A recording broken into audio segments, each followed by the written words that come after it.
Hello, I'm Police Chief Dan Doyle of the Lake Havasu City Police Department. Our mission is to provide a safe and secure environment for our community. Your help is valuable and important to our crime-fighting efforts.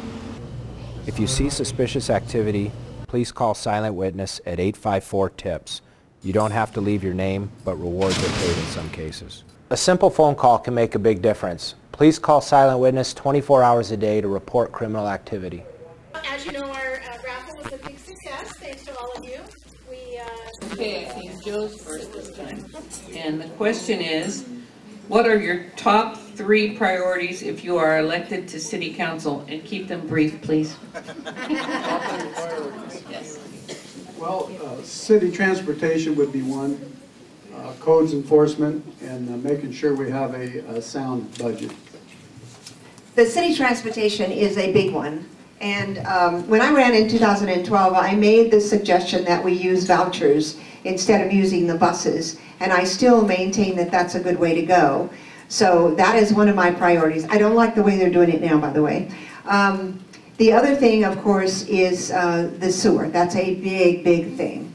And those really are my 2 big priorities. I think that we need to make sure that we maintain our colleges here in Havasu, and that we get new jobs here so that when those children graduate, young adults, graduate from the colleges, that they can stay here and have a job.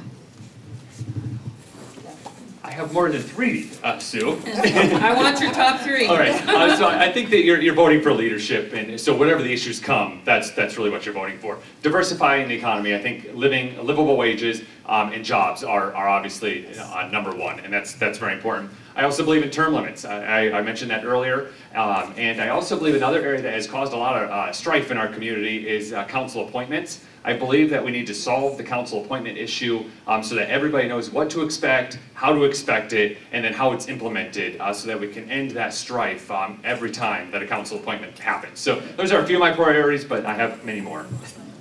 Public transportation, proper public transportation that's affordable for everyone, not just certain individuals. Lowering those sewer rates, paying that off. And my 3rd issue,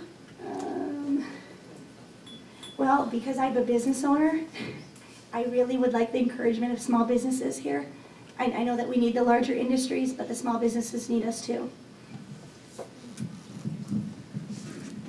I haven't said this before, but I think sewer bonds have to be paid off. Put $22 million back into the pockets of our residents and the businesses in this town, and that will drive economic development. If you take a look at all the other programs that you're hearing from all the other candidates that have come through this door, talked to you this year, nobody has a plan that will put $22 million a year back into the pockets of this city.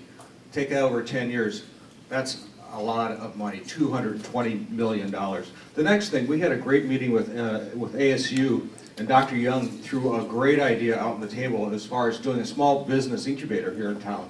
Think about this, one of the things that we have a problem with is what's a graduate from ASU or MCC going to do here in town if they can't get a job?